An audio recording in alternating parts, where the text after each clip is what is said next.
I'm Jessie. I'm a freshman in SCUE. My student number is S0441053. The title of the speech is Color Blind or Color Brave by Mellody, Hobson. So it's 2006. My friend Harold Ford calls me.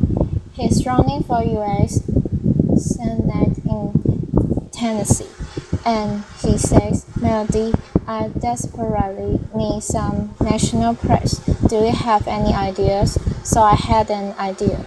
I called a friend who was in New York at one of the most successful media companies in the world. And she said, why don't we host an editorial board lunch for Harold? You come with him. Harold and I arrive in New York. We are in our best suits. We look like shiny new pennies, and we get to the receptionist and we say, we're here for the lunch.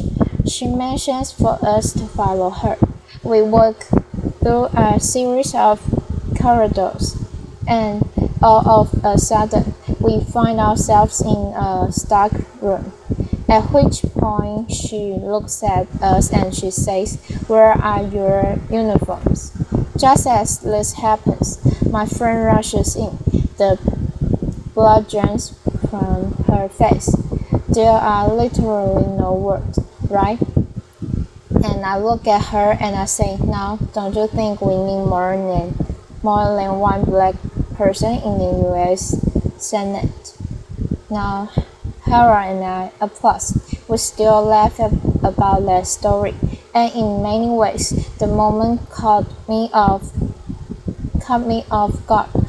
But deep down inside, I actually wasn't surprised, and I wasn't surprised because of something my mother told me about 13 years before. You see, my mother was ruthlessly realistic. I remember one day coming home from a birthday party where I was the only black kid invited, and instead of asking me the normal motherly questions like, did you have fun, or how was the cake, my mother looked at me and she said, how did they treat you? I was 7. I did not understand. I mean, why would anyone treat me differently? But she knew, and she looked me right in the eye and she said, they will not always treat you well. Now, race is one of those topics in America that makes people extraordinarily uncomfortable. You bring it up at a dinner party or in a workplace environment. It is literally the conversational equivalent of touching the third rail. There is shock, followed by a long silence. And even coming here today, I told some friends and colleagues that I plan to talk about race, and they warned me. They told me don't do it, and there be huge risks in me talking about this topic. That people might think I'm a militant black woman and I would ruin my career. And I have to tell you, I actually for a moment was a bit afraid. Then I realized the first step to solving any problem is to not hide from it. And the first step to any form of action is awareness. And I decided to actually talk about race. And I decided that if I came here and share with you some of my experience, that maybe we could all be a little less anxious and a little more bold in our conversations about race. Now I know there are people out there who will say that the election of Barack Obama meant that it was the end of racial discrimination for all eternity, right? But I work in the investment business, and we have a saying, the numbers do not lie. And here there are significant unquantifiable racial disparities that cannot be ignored in household wealth, household income, job opportunities, health care. One example from corporate America. Even though white men make up just 30% of the U.S. population, they hold 70% of all corporate board seats. Of the Fortune 250, there are only 7 CEOs that are minorities, and of the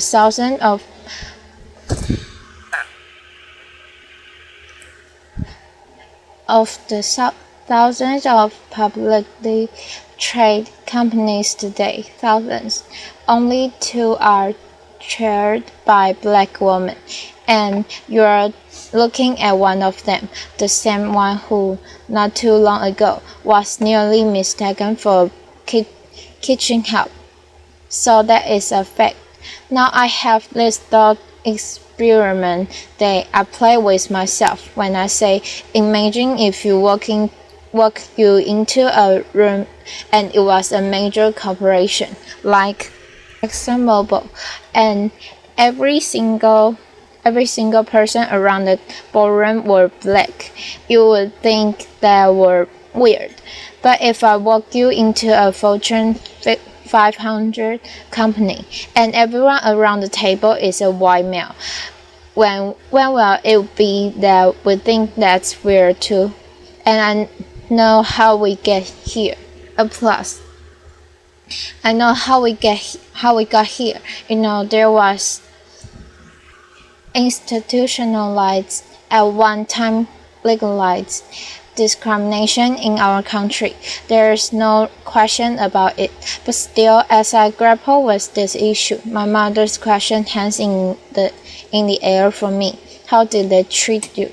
Now, I do not raise this issue to complain or in any way to elicit any kind of sympathy. I have succeeded in my life beyond my wildest expectations, and I have been treated well by people of all races more often than I have not. I tell the uniform story because it happened. I cite those statistics around corporate board diversity because they are real, and I stand here today talking about this issue of racial discrimination because I believe it threatens to rob another generation of all the opportunities that all of us want for all of our children, no matter what their color or where they come from. And I think it also threatens to hold black business. You see, researchers have coined this term, color blindness, to describe a learned behavior where we pretend that we don't notice race. If you happen to be surrounded by a bunch of people who look like you, that's purely accidental. Now, color blindness, in my view, doesn't mean that there's no racial discrimination and there's fairness. It doesn't mean that at all. It doesn't ensure it. In my view, colorblindness is very dangerous because it means we're ignoring the problem. There was a corporate study that said that instead of avoiding race, the really smart corporations actually deal with it head on. They actually recognize that embracing diversity means recognizing all races, including the majority one. But I will be the first one to tell you, this subject matter can be hard, awkward, uncomfortable, but that's kind of the point. In the spirit of debunking racial stereotypes, the one that black people don't like to swim, I'm going to tell you how much I love to swim. I love to swim so much that as an adult, I swim with a coach, And one day my coach had me do a drill where I had to swim to one end of a 25-meter pool without taking a breath. And every single time I failed, I had to start over. And I failed a lot. By the end, I got it. But when I got out of the pool, I was exasperated and tired and annoyed. And I said, "Why are we doing breath holding exercise?" And my coach looked at me and he said, "Mellody, that was not a breath holding exercise.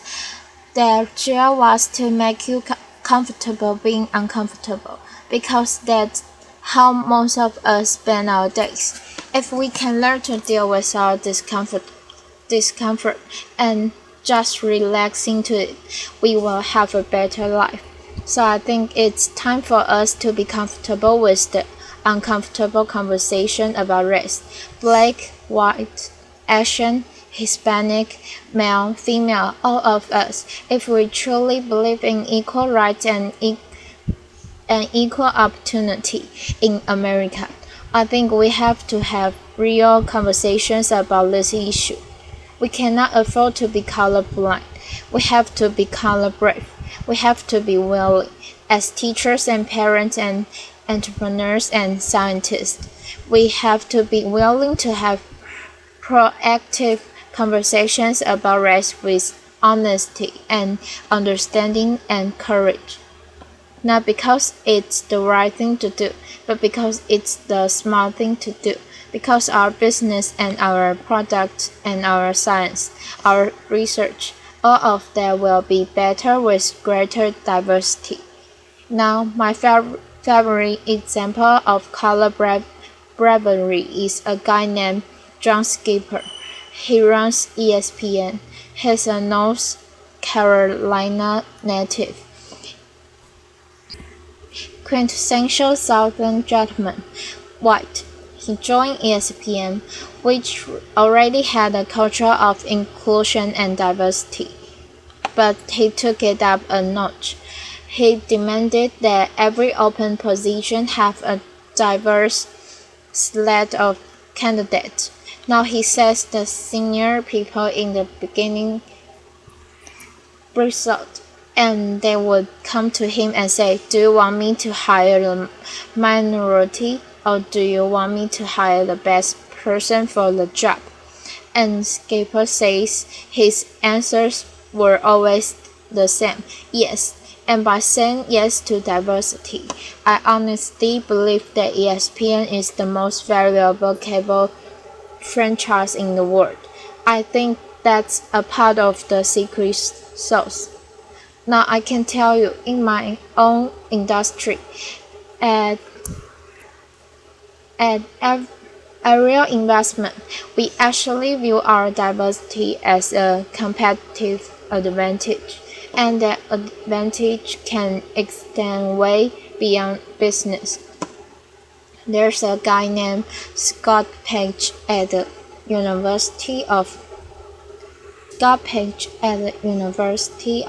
Michigan. He is the first person to develop a mathematical calculation for diversity. He says if you are trying to solve a really hard problem, that you should have a diverse group of people, including those with diverse intellect.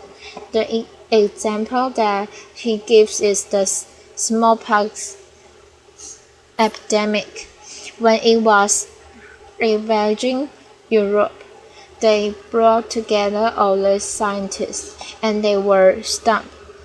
And the beginnings of the cure to the disease came from the most unlikely source: a dairy farmer who noticed that the milkmaids were not getting smallpox, and the smallpox vaccination is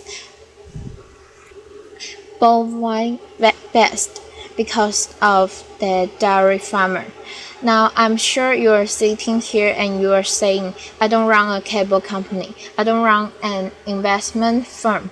I I'm not a dairy farmer. What can I do? And I'm telling you, you can be color brave if you're part of a hiring process or an admissions process. You can be color brave. If you're trying to solve a really hard problem, you can speak up and be color brave. Now I know people will say, but that doesn't add up to a lot. But I'm actually asking you to do something really simple. Observe your environment at work, at school, at home. I'm asking you to look at the people around you purposefully and intentionally. Invite people into your life who don't look like you, don't think like you, don't act like you, don't come from where you come from, and you might find that they will challenge your assumptions and make you grow as a person. You might get powerful new insights from these individuals. Oh, like my husband, who happens to be white. You might learn that black people, men, women, children, we use body lotion every single day. Now, I also think that this is very important so that the next generation really understand that this progress will help them because they're expecting us to be great role models. Now I told you, my mother, she was ruthlessly realistic. She was an unbelievable role model. She was the kind of person who got to be the way she was because she was a single mom with 6 kids in Chicago. She was in the real estate business where she worked extraordinarily hard but oftentimes had a hard time making ends meet. And that meant sometimes we got our phone disconnected or our light turned off or we got evicted. When we got evicted, sometimes we lived in this small apartment that she owned, sometimes in only 1 or 2 rooms, because they weren't completed, and we would heat our best water on hot plates. But she never gave up hope, ever, and she never allowed us to give up hope either. This brutal pragmatism that she had. I mean, I was 4 and she told me, "Mommy is Santa." Laughter. She was this brutal pragmatism. She taught me so many lessons, but the most important lesson was that every single day she told me, "Mellody, you can be anything." And because of those words, I would wake up at the crack of dawn.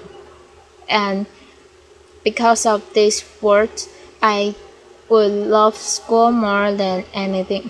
And because of those words, when I was on a bus going to school, I dreamed the biggest dreams. And it's because of those words that I stand here right now, full of passion, asking you to be brave for the kids who are dreaming those dreams today. Applause.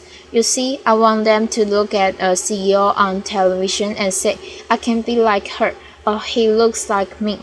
And I want them to know that anything is possible, that they can achieve the highest level that they ever imagined, that they will be welcome in any corporate ballroom, or they can lead any company. You see, this idea of being the land of the free and the home of the brave, it's woven into the fabric of America. When we have a challenge, we take it head on.